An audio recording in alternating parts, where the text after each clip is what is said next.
It's amazing what electronics have done.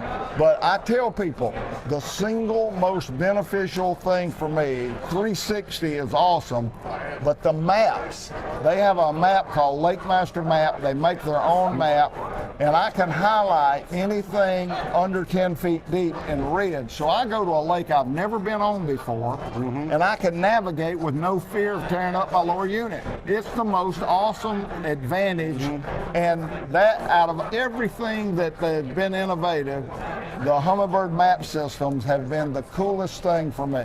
I agree, and you know, you remind me, because guys at Bass Yield make fun of me because I'm the oldest guy, and I started, my first Bassmaster was 95, and I remember one of my practice methods was when I was done, I would practice running to my spot. Absolutely. People don't even know how important, you'd waste so much of your day, especially on a treacherous lake, trying to figure out how to get back in without tearing up your boat. Right, you got standing timber to manage and all that stuff, but now with the Lakemaster,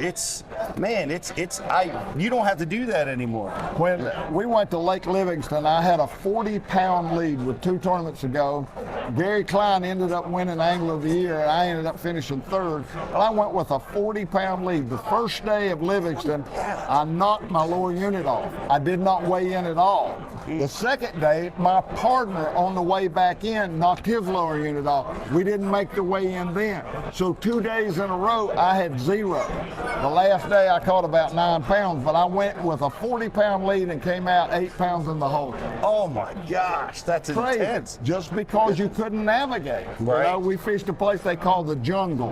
There were a lot of fish there, but I couldn't figure out how to get in there without tearing everything up. You're notorious for that. I remember reading and watching, taking those chances, running, you know, the classic. Tommy Biffle reminds me of his classic line. He's like, if you don't see it, it's not there. Yeah. You just go. You did that too. Yeah, Biffle was a wild man. And I tell you who else was a crazy, crazy boat driver was Bo Dowden. Bo's so slow and so deliberate, but when he got behind the wheel in a tournament, he was a madman. It was crazy. Well, speaking of that, like when you had some shotgun takeoffs starts, didn't you? In 78. Yeah. They were still doing that back then. Yeah. That must have been scary. It was wild. I'll tell you, it was wild. I remember in '83, we fished in the Ohio River, and we took off, and it was a staggered takeoff, but yet there were 12 boats in my flight in the Classic. And when we went around the bend, it was like you put blindfold on. It was solid fog.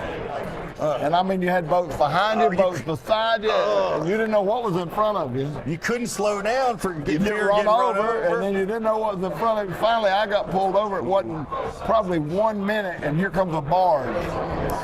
There's no telling what, I mean, it was just really, really great. That was scary. When did they stop the shotgun starts? And it was crazy for you guys listening, that Ray would just go, boom, they'll shoot the gun.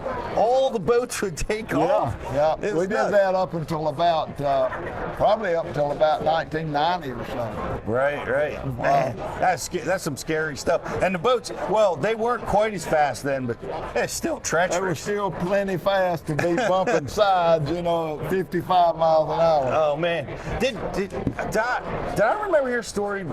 Did you use the slip and slide to jump in and out of places? Am I remembering that right? It was really funny. In the first, I was at Santee Cooper the first time I ever used the slippy slide. I was at Santee Cooper. The first time. And the information Bass University provides isn't your basic run-of-the-mill fishing video. This is specific information from A to Z to help you learn, get to the water, and become a better angler quickly.